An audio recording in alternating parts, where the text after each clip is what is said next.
In 2022, Byjus reached its peak as the world's most valuable education technology startup, holding a $22 billion valuation.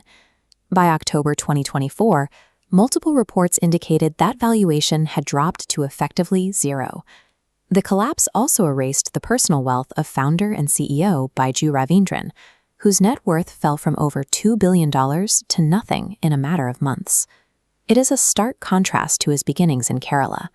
Ravindran was a math prodigy who became a local legend for scoring in the 100th percentile on the CAT exams, India's brutal management entrance tests, simply for the challenge of it. His ability to simplify complex problems drew so many students that he transitioned from helping a few friends to teaching stadium-sized math classes across India. Ravindran had built a legitimate audience and an effective product. But the transition from the classroom to the boardroom would eventually take the company into a far more volatile direction. In 2015, that teaching success was digitized with Byjus, the learning app. The platform used a freemium model, offering foundational video modules for free while gating advanced features behind a paid subscription. Then came the 2020 COVID-19 pandemic. With schools across India shuttered, Byjus became the primary educational resource for millions of students, doubling its paid subscriber base in just 12 months. At its height, the company reached 150 million registered users. They became a fixture of Indian mainstream culture, securing elite sponsorships, including the title rights to the Indian national cricket team's jersey. On paper, Byjus was the biggest winner of the pandemic economy. So how did it all disappear so quickly? The success of 2020 marked a shift in the company's focus. The sustainable growth of a digital classroom was replaced by a high-speed exercise in financial engineering. Corporate strategy moved away from improving the core app. Instead, leadership prioritized inorganic expansion, using massive amounts of capital to acquire competing EdTech firms across the globe. This diagram shows the scale of that strategy. Byju spent $2.8 billion acquiring 12 companies. The biggest nodes were Akash Educational Services for $950 million and Great Learning for $600 million.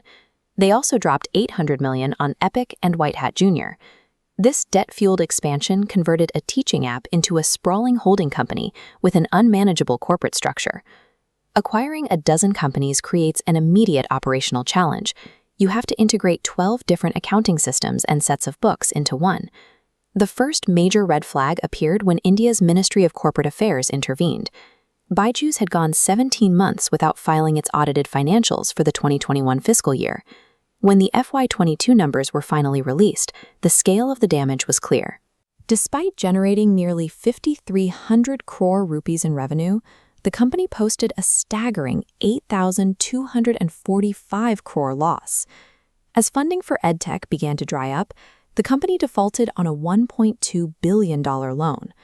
By 2022, they were forced to lay off 4,000 employees as they struggled to maintain operations. The delay in filing those audits gave the company time to navigate debt, but it couldn't hide that the underlying business was burning through cash. Financial distress soon led to legal intervention. In April 2023, India's Enforcement Directorate raided Byju's offices to investigate potential foreign exchange violations. The legal fallout followed them to the United States. Director Byju Ravindran was held in contempt by a bankruptcy court for failing to disclose the location of $533 million that lenders claimed were being hidden. The failure hit ground level when Byju's can no longer pay its Amazon Web Services bills, leading to the app being delisted from the Google Play Store. By early 2024, the empire was being dismantled in court. Shareholders voted to remove Byju Ravindran as CEO, while formal insolvency proceedings began in India. They went from being the official sponsors of the FIFA World Cup to fighting off global creditors in a desperate attempt to survive. Ravindran is currently attempting to revive the brand with Byjus 3.0, focusing on new AI tools to assist teachers. However, a new software pivot cannot fix the massive debt load or the loss of trust from the parents and students who once relied on the platform. The collapse shows what happens when a company replaces its focus on a core, functional product with aggressive financial engineering. Byjus illustrates a clear lesson. Prioritizing inorganic growth over a sustainable business model can dismantle a business that once dominated its industry.